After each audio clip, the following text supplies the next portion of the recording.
عمر فاروق رضی اللہ تعالی عنہ، آپ کا اسلام کو قبول کرنا، اسلام لانا، یہ میرے کریم آقا علیہ الصلوۃ والسلام کا عظیم معجزہ ہے، کیونکہ تمام صحابہ کرام آقا علیہ الصلوۃ والسلام کے مرید ہیں، لیکن حضرت عمر فاروق رضی اللہ تعالیٰ عنہ میرے آقا علیہ الصلوۃ والسلام کی مراد ہے۔ جب 39 مسلمان اسلام کو قبول کر چکے، جن میں 39ویں سیدنا امیر حمزہ رضی اللہ تعالیٰ عنہ کی ذات ہیں، جو کہ آقا علیہ الصلوۃ والسلام کے چچا بھی ہیں رشتہ میں، اور یہ بھی بہت بہادر تھے۔ جب انہوں نے اسلام کو قبول کر لیا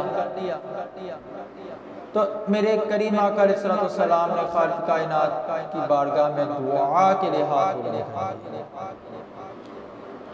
اب محبوب خدا اور اللہ کی بارگاہ میں دعا کے لیے ہاتھ بلند کریں تو یہ کیسے ہو سکتا ہے کہ خالق قبولیت دعا کے بغیر ہاتھوں کو واپس لوٹائے؟ میرے کریم آقا علیہ الصلوۃ والسلام نے دعا کے لیے ہاتھ بلند کیے، اللہم اعز الاسلام بایمان عمر بن الخطاب، اے میرے مالک و مولا، عمر بن خطاب کے ایمان کے سبب اسلام کو تقویت عطا فرما۔ ادھر کفار قریش آقا علیہ الصلوۃ والسلام کے قتل کا منصوبہ بنا رہے ہیں۔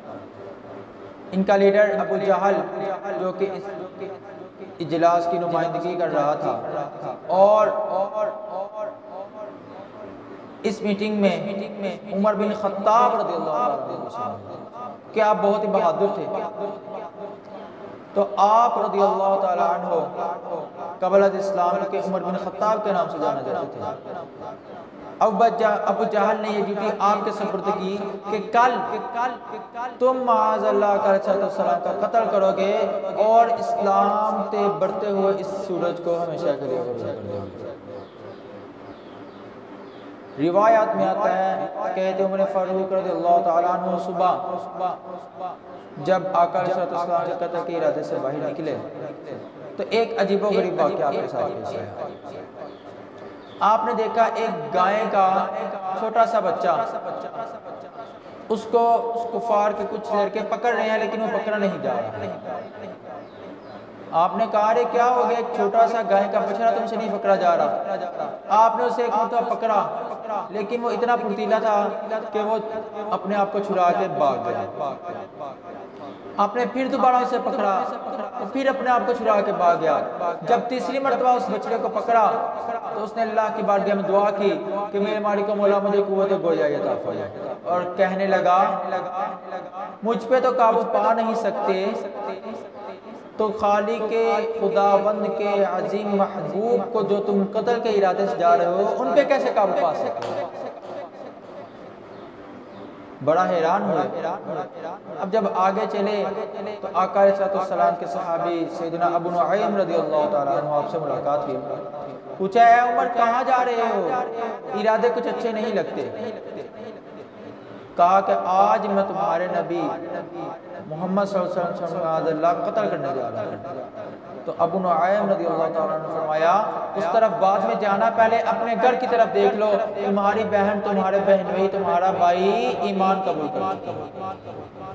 غصے سے مزید آگ بگولا ہو گئے کہ یہ کیا معاملہ ہے، میں اسلام کے بڑھتے ہوئے سورج کو غروب کرنا چاہتا ہوں، میرے اپنے ہی گھر میں اسلام داخل ہو چکا ہے۔ بڑے غصے سے گئے، دروازے پہ زور زور سے دستک دی۔ آپ کی بہن فاطمہ بنت خطاب گھبرا گئی، سمجھ گئی ضرور عمر کو اس کے بارے میں پتہ چل گیا۔ جلد سے اوراق قرآن پاک کے چھپا دیے اور معلم حضرت حباب بن عرب رضی اللہ تعالیٰ عنہ کو چھپا دیے۔ اندر داخل ہوئے، سب سے پہلے اپنے بہن بھائی سعید بن زید رضی اللہ تعالیٰ عنہ آپ کو مارا پیٹا، آپ کی بہن ان کو بچانے کے لیے آگے ہوئی، اپنی بہن کو بھی بہت زیادہ مارا پیٹا، یہاں تک کہ آپ کے سر سے خون نکلنا شروع ہو گیا۔ اب بہن نے جو کلام کیا، شاعر اس کو کیا لکھتا ہے عمر تو مار لے آج جتنا بھی تمہارے گا، جتنا بھی تمہارے گا، یہ جان جاتی ہے جائے مگر ایمان جائے گا، مگر ایمان جائے گا۔ حضرت عمر پریشان ہو گئے، ایسی کون سی حرارت ہے جس کی وجہ سے میری یہ بہن ایمان کو چھوڑنے پر آمادہ نہیں؟ کہا بہن بتا وہ کیا ہے جس کو پڑھ کر تو ایمان پر اتنی پختہ ہو گئی ہے؟ کہا بھائی حالت کفر میں ہو، ناپاک ہو، پہلے غسل کرو، غسل کر کے پاک ہو جاؤ، پھر میں تمہیں دکھاتی ہوں وہ راگ جن کو پڑھ کر میں اسلام کو بول کرتا ہوں۔ حضرت عمر فاروق غسل کے لیے تشریف لے گئے تھے، بہن نے مصلی بچھا دیا۔ مولا ظاہری پاکی کے لیے میں نے اپنے بھائی کو بھیج دیا، باطنی پاکی تو عطا فرما۔ حضرت عمر فاروق رضی اللہ تعالیٰ عنہ جو کہ عمر بن خطاب کے نام سے جانے جاتے تھے باہر نکلے، حضرت حباب رضی اللہ تعالیٰ عنہ آئے اور اوراق قرآن پیش کیے جن پہ تحریر تھا طٰہٰ ما انزلنا علیک القرآن لتشقیٰ۔ اے محبوب ہم نے یہ قرآن آپ پر اس لیے نازل کیا مشقت میں پڑ جائیں۔ یہ اوراق پڑھے، حلاوت ایمان دل میں ایسی داخل ہوئی، کہا کہ مجھے بھی لے چلو والضحیٰ کے نکھرے والے آقا کے قدموں میں، واللیل کی زلفوں والے آقا کے قدموں میں، کہ جن کی لائے ہوئے اسلام کی اتنی حلاوت ہے کہ الفاظ کی تاثیر اس قدر زیادہ ہے کہ سنتے ہی تمام دل کا زنگ دور ہو جاتا ہے۔ اور کہا لے کر ضرور جاؤ لیکن ایسے نہ لے کے جانا، غلاموں کی طرح لے کے جانا، کیونکہ جو جرم میں کر چکا ہوں میں اس کی تلافی چاہتا ہوں۔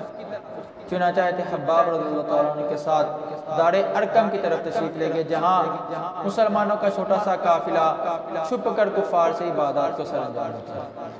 اب جب تشریف لے جا رہے ہیں، اندر سے مسلمانوں نے دیکھا، صحابہ کرام نے، اور آقا علیہ السلام کو بتایا کہ یا رسول اللہ عمر آ رہے ہیں۔ ان کو پتا تھا عمر اسلام کے بہت زیادہ مخالف ہیں۔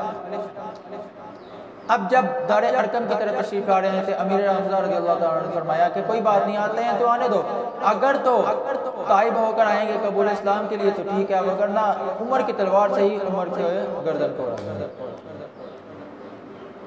اب حضرت سیدنا عمر رضی اللہ تعالیٰ عنہ جب تشریف لا رہے تھے تو آقا علیہ السلام کا جو کلام تھا اس کو شاعر نے اپنے الفاظ میں کیا ذکر کیا کہ آقا علیہ السلام نے کیسے فرمایا ہوگا، مبارک ہو تمہیں یارو عمر خطاب آیا ہے، عمر ابن خطاب آیا ہے، جو مانگی تھی دعا رب سے دعاؤں کا جواب آیا، دعاؤں کا جواب آیا۔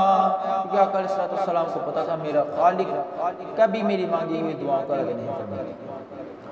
چنانچہ قدموں میں آئے اور آ کر کہا یا رسول اللہ غلام قدموں میں حاضر ہے، مجھے بھی پڑھا دے لا الہ الا اللہ محمد رسول اللہ۔ اور اب وہی عمر بن خطاب جو اسلام کے مخالف تھے جب اسلام کو قبول کر لیا، عرض کیا یا رسول اللہ ہم حق پر نہیں ہیں، اب سچے نبی نہیں ہیں، آقا علیہ السلام بالکل ہیں۔ تو عرض کیا یا رسول اللہ اب ہم چھپ چھپ کر عبادت کیوں کریں، ہم اعلانیہ عبادت کریں گے۔ اب دو صفیں بنی، ایک کی قیادت عمر فاروق کر رہے ہیں، ایک کی قیادت امیر حمزہ کر رہے ہیں، درمیان میں آقا علیہ السلام ہے۔ حرم کعبہ میں جا کر اعلانیہ عبادت کرنا شروع کر دی۔ کفار دیکھ کر حیران ہو گئے، کہا اگر کسی نے اپنی بیوی کو بیوہ کروانا ہے، اپنے بچوں کو یتیم کروانا ہے تو آ جائے، عمر کی تلوار اس طرح چلے گی کہ کٹ کٹ کر گراتی جائے، کوئی بھی آگے نہ آئے۔ اور ایسی وسیع سلطنت اسلامیہ کو سنبھالا کہ تاریخ آج تک ان کے عدالت نظام کو اعلیٰ الفاظ میں یاد کرتی ہے۔ تو اللہ تعالیٰ عمر فاروق رضی اللہ تعالیٰ عنہ کی سیرت پر عمل کرنے کی توفیق عطا فرمائے۔